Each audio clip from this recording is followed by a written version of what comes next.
നമ്മൾ സ്കൂൾ പഠിക്കുന്ന കാലത്ത് two types of boys. Cricket കളിക്കുന്ന ബോയ്സ് ഉണ്ടായിരുന്നു, ഫുട്ബോൾ കളിക്കുന്ന ബോയ്സ് ഉണ്ടായിരുന്നു. ഫുട്ബോൾ കളിക്കുന്ന ബോയ്സ് എന്ന് പറഞ്ഞാല് നമ്മള് 5ാം ക്ലാസ്സിലോ 4ാം ക്ലാസ്സിലോ ഒക്കെ പഠിക്കുമ്പോൾ എങ്ങനെയായിരുന്നു എന്ന് വെച്ചാല് PT സാർ ഇങ്ങനെ വരും, എന്നിട്ടൊരു ബോൾ എടുക്കും, മോൾക്കങ്ങ് എറിയും. പിന്നെ വല്ല ഉറുമ്പ് ഒരു സാധനത്തിന്റെ മേലെ അങ്ങ് ടാർഗറ്റ് ലോക്ക് ചെയ്ത പോലെ ആൾക്കാരൊക്കെ ഓടി. കളി കുറച്ചറിയണം 1-2 ആൾക്കാരുണ്ട്, ഓരിങ്ങനെ പറയണ്ട ഈ ഡിഫൻസിലേക്ക് അവിടെ അതുപോലെ ഇല്ലായിരുന്നോ. എല്ലാരും ബോളിന് പിന്നാലെ ഇങ്ങനെ നിക്കും. എന്നിട്ട് ഏതെങ്കിലും ഒരു കുട്ടി റൂളങ്ങ് ബ്രേക്ക് ചെയ്തിട്ട് കുനിഞ്ഞിട്ട് ബോൾ കൈകൊണ്ട് എടുത്തിട്ട് ആ അറ്റത്ത് ഒറ്റ കയറാം. ഈ ഒരു ഇത് മാറാനേ. അപ്പൊ ഈ കാക്കക്കൂട്ടം അതേപോലെ ഫുൾ ആറ്റത്തോട്ട് പോകും. പക്ഷെ എന്താന്ന് വെച്ചാല് മേലനങ്ങുമായിരുന്നു എൻഡ് ഓഫ് ദ ഡേ. അതെ, ഒരു മെഹനത്ത് ഉണ്ടായിരുന്നു, അധ്വാനുള്ള കളിയായിരുന്നു. ഫുട്ബോൾ എന്ന പേരിൽ ഞങ്ങൾ കളിച്ചിരുന്ന ആ കളിക്ക് പോലും. അതെ, അന്ന് അതേ സമയം ഞാൻ ക്രിക്കറ്റ് കാണുമായിരുന്നു. ക്രിക്കറ്റ് കളിക്കുന്ന കുട്ടികൾ ഇതേപോലെ ഒരു കുട്ടി ബാറ്റ്സ്മാന്, ഒരു കുട്ടി ബോളർ, എന്നിട്ട് അതിന് ചുറ്റും ഫീൽഡേഴ്സ് ആയിട്ട് കുറച്ച് പേരൊക്കെ നിൽക്കുന്നുണ്ട്.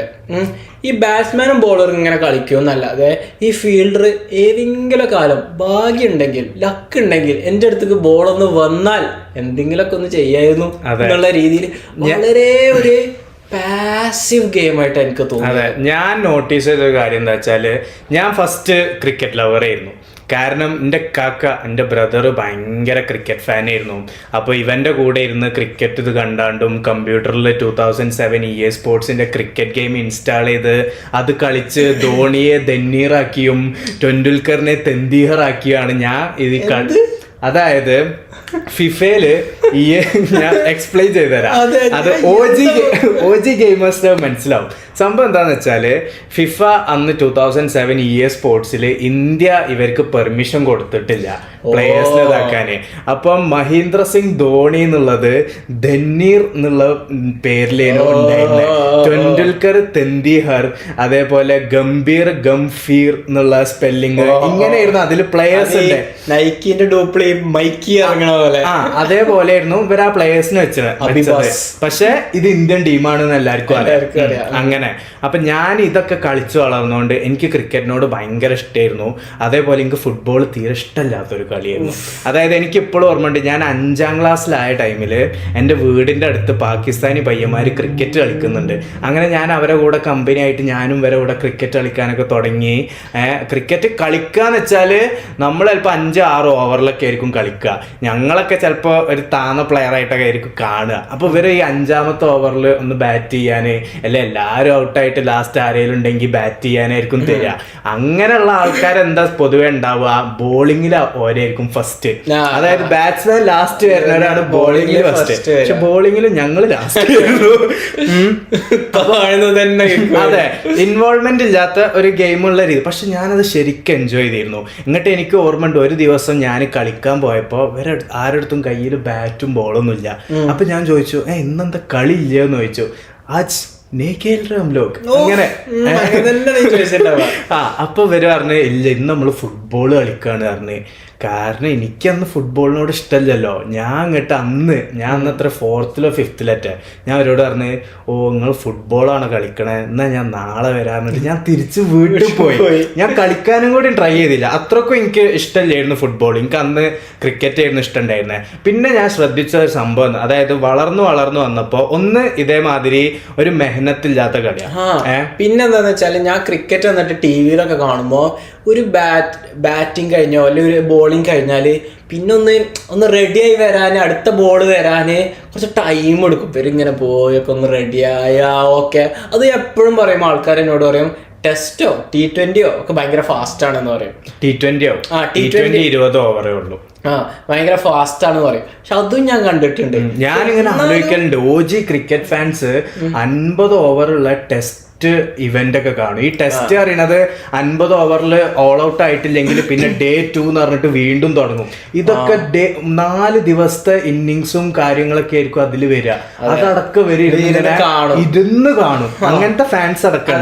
പിന്നെ അപ്പൊ അതൊന്ന് അപ്പൊ എന്താ ഇവര് ഭയങ്കര ടൈം കൺസ്യൂമിംഗ് ആണ്. ഇതൊന്നും കളിയൊന്ന് മുന്നോട്ട് പോകാൻ. പക്ഷെ ഫുട്ബോൾ എന്ന് പറഞ്ഞാൽ ഫുൾ ടൈം ഹാപ്പനിങ് ആണ്. ഫുൾ ടൈമിലാണ്. പിന്നെ എന്താന്ന് വെച്ചാൽ ഇപ്പൊ ഫുട്ബോൾ നമ്മൾ കാണുകയാണെങ്കിൽ ആരാ ജയിക്കണേ ആരാ തോൽക്കണെന്ന് അറിയാം. ജസ്റ്റ് ഗോൾ സ്കോർ നോക്കിയാൽ മതി. പിന്നെ എന്താ ടൈം ലിമിറ്റ് നോക്കിയാൽ അപ്പൊ ഇത്ര ടൈമിന്റെ ഉള്ളിൽ ഇവർക്ക് ഇത്ര ഗോൾ അടിക്കാൻ കഴിയുമല്ലേ നമുക്ക് പ്രഡിക്റ്റ് ചെയ്യാം. ഓക്കെ അത്രേ ഉള്ളൂ. ഈ 2 അനലിറ്റിക്സ് നമ്മൾ ഫോക്കസ് ചെയ്യാറുള്ളൂ. പക്ഷെ ക്രിക്കറ്റിൽ കുറേ ബോൾസ്, റൺസ്, ഇത്ര ഓവർ ബാക്കി, അങ്ങനെയൊക്കെ കുറേ കാൽക്കുലേഷൻ കൂടുതലുണ്ട് കമ്പയർ ടു ഫുട്ബോൾ. പക്ഷെ അത് ഞാൻ അത്ര എഗ്രി ചെയ്യണില്ല. കാരണം നമുക്ക് റണ്ണ്, വിക്കറ്റും പിന്നെ എത്ര ബോളും ബാക്കിയുണ്ട് എന്ന് കണ്ടാൽ ഏകദേശം അങ്ങോട്ട് മനസ്സിലാവും ഇത് വരെ. അതായത് ഫുട്ബോളിൽ ഇപ്പൊ ലാസ്റ്റ് മിനിറ്റ് ഗോൾ അടിക്കണ മാതിരിയാണ് ക്രിക്കറ്റിൽ ലാസ്റ്റിലെ ചിലപ്പോൾ ഓവറിൽ പല മറിമായും സംഭവിച്ച് വരെ ജയിക്കണേ. അത് ഔട്ട് ഓഫ് ദി ഫാക്ടർ സംഭവം. പക്ഷെ നോർമലി നോക്കുകയാണെങ്കിൽ കളി ആനലിറ്റിക്സ് ഒക്കെ നോക്കാൻ പ്രശ്നമൊന്നുമില്ല. അത് ഞാൻ എഗ്രി ചെയ്യണില്ല. പക്ഷെ എനിക്ക് വേറൊരു സംഭവം മനസ്സിലായ എന്താന്ന് വെച്ചാല് ഇപ്പം ബാക്കിയുള്ള ഇപ്പൊ ബാസ്കറ്റ് ബോൾ ആയിക്കോട്ടെ, അല്ലെങ്കിൽ വോളിബോൾ ആയിക്കോട്ടെ, അല്ലെങ്കിൽ ഫുട്ബോൾ മെയിൻലി, ഞാൻ പിന്നെ ഫുട്ബോൾ വേഴ്സസ് ക്രിക്കറ്റ് ആക്കണ്ടെന്ന് വിചാരിച്ചിട്ടാണ് ഈ ഗെയിംസ് ഒക്കെ കൊണ്ടുവരുന്നത്. ഇതിലൊക്കെ എങ്ങനെയാന്ന് വെച്ചാൽ ഇപ്പൊ ഫുട്ബോളിന്റെ എക്സാമ്പിൾ എടുക്കുകയാണെങ്കിൽ ഫോർവേഡിന്റെ അടുത്തുനിന്ന് ബോൾ പോയാൽ അവിടെ മിഡ്ഫീൽഡർ ഉണ്ട്, ഡിഫൻഡർ ഉണ്ട്, ഗോൾ കീപ്പർ ഉണ്ട് തടുക്കാൻ. അങ്ങനെ ഇതൊക്കെ കഴിഞ്ഞ് ഡിഫൻഡറിന്റെ അടുത്തുനിന്ന് ബോൾ പോയാലും അവിടെ ഗോൾ കീപ്പർ ഉണ്ട് എന്നുള്ളൊരു വിശ്വാസമുണ്ട്.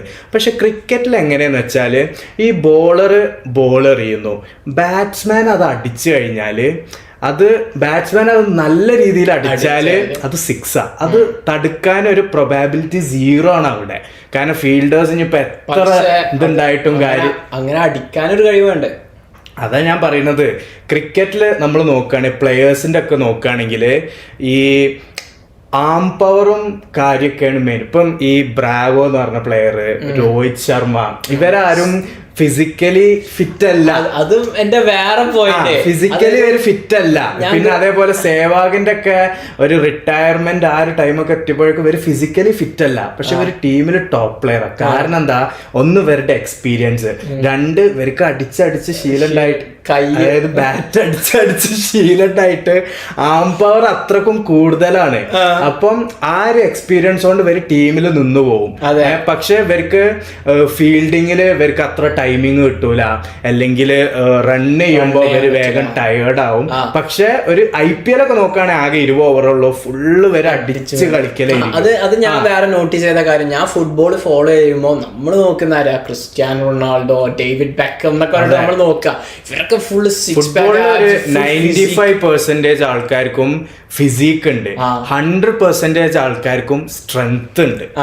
അപ്പൊ അതങ്ങനെ കാണുക. എന്നിട്ട് ഞാൻ ഇപ്പുറത്തെ സൈഡില് ഞാൻ ആ ടൈമില് ഇപ്പൊ ക്രിക്കറ്റിലെ പ്ലേയേഴ്സിനൊക്കെ നോക്കുമ്പോ ഇവരൊക്കെയാണോ അത്ലീറ്റ്സ് എന്നുള്ള ആ ഒരു മൈൻഡാണ് എനിക്ക് വന്നിരുന്നത്.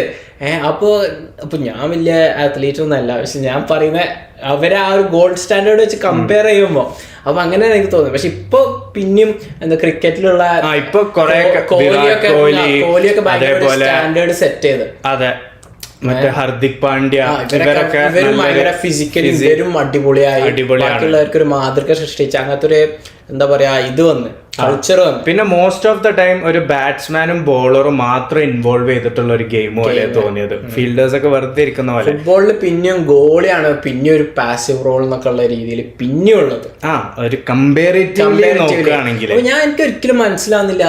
ഇപ്പം ബാസ്കറ്റ് ബോള്, വോളിബോള് ഇങ്ങനത്തെ പല സ്പോർട്സ് ഒക്കെ എടുക്കുമ്പോൾ അതിനേക്കാളും ഒക്കെ പോപ്പുലറായിട്ട് ക്രിക്കറ്റ് എങ്ങനെയാണ് നിൽക്കുന്നത്. ആ ഒരു ടൈമിൽ അങ്ങനെ വന്നതുകൊണ്ടാണ് മേ ബി എനിക്കും അതിന്റെ ഒരു ടെക്നിക്കൽ ആസ്പെക്ട് പറയാൻ അറിയില്ല. കാരണം ഞാൻ അത്ര ഫോളോ ചെയ്യുന്ന ആളല്ല. ഇനിയിപ്പോ ക്രിക്കറ്റ് ഫാൻസ് ഒക്കെ ഉണ്ടെങ്കിൽ നിങ്ങൾക്ക് താഴെ കമന്റ് ചെയ്തിട്ട് അവര് പലതും കമന്റ് ചെയ്യോ. ക്രിക്കറ്റ് ഫാൻസിനാണ് നീ ദേഷ്യപ്പെടുത്തിയത്? അല്ല, ഞാൻ ദേഷ്യപ്പെടുത്തിയത്, ഞാൻ എന്റെ ഒരു ഒപ്പീനിയൻ പറഞ്ഞതാണ്. ക്രിക്കറ്റ് കളിക്കാൻ എനിക്ക് ഇഷ്ടമാണ്, ബാറ്റിംഗ് മാത്രമാണെങ്കിൽ. അല്ലെങ്കിൽ ബോളിംഗ് ആണെങ്കിലും എനിക്ക് പ്രശ്നമില്ല. പക്ഷെ ക്രിക്കറ്റ് കാണില്ല പറഞ്ഞാൽ വൻ ബോറിംഗ് ആയിട്ടാണ് ഞാൻ.